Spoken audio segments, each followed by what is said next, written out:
എല്ലാവർക്കും എൻ്റെ വീഡിയോയിലേക്ക് സ്വാഗതം. ഇന്ന് ഞാൻ ഉണ്ടാക്കാൻ പോകുന്നത് മീൻ പൊള്ളിച്ചതാണ് കേട്ടോ. പിന്നെ എൻ്റെ ചാനൽ ആദ്യമായിട്ട് കാണുന്നവരുണ്ടെങ്കിൽ ലൈക്ക് ചെയ്യുക, ഷെയർ ചെയ്യുക, സബ്സ്ക്രൈബ് ചെയ്യുക കേട്ടോ.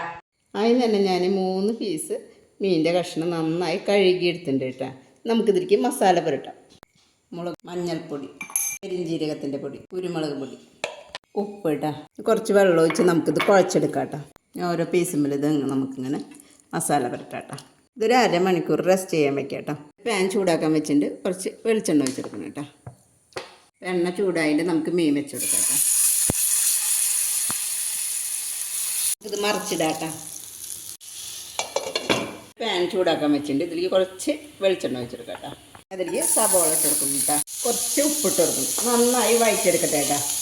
സബോള വാടി വന്നിട്ടുണ്ട്. അപ്പോൾ ഇഞ്ചി ചെറുതാക്കി അരിഞ്ഞത്, വെളുത്തുള്ളി ചെറുതാക്കി അരിഞ്ഞത്, പച്ചമുളക് ചെറുതാക്കി അരിഞ്ഞത് ഒക്കെ ഇടാം കേട്ടോ. ഇതിലേക്ക് നമുക്ക് തക്കാളി ഇടാം കേട്ടോ. വാടി വന്നിട്ടുണ്ട്. അപ്പോൾ കുറച്ച് വേപ്പില ഇടാം. ഒരു 1/4 ടീസ്പൂൺ മുളകും പൊടി, കുറച്ച് പെരിഞ്ജീരകത്തിൻ്റെ പൊടി. ഒന്ന് നന്നായി വഴറ്റിയെടുക്കട്ടെ കേട്ടോ. കുറച്ച് കുടംപുളി തിളപ്പിച്ച വെള്ളമാണ് കേട്ടോ. അത് കുറച്ച് ഒഴിക്കാം. നമുക്ക് കുറച്ച് കട്ടി തേങ്ങാപ്പാൽ ഇതിലേക്ക് ഒഴിച്ചെടുക്കാം കേട്ടോ. ഇതൊന്ന് ചൂടാകുമ്പോൾ ഓഫാക്കാം കേട്ടോ.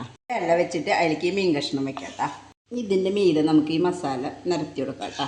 ഈ ഇല നമുക്ക് കെട്ടി കൊടുക്കാം കേട്ടോ.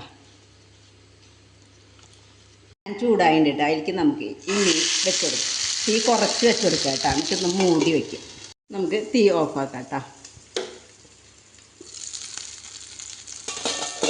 കേട്ടോ നല്ല മണം വരുന്നുണ്ട് കേട്ടോ. വാഴയുടെ ഇലയിൽ ഇങ്ങനെ വാട്ടുമ്പോഴുള്ള നല്ല മണം. അപ്പോൾ എല്ലാവരും ഇതുണ്ടാക്കി നോക്കുക കേട്ടോ.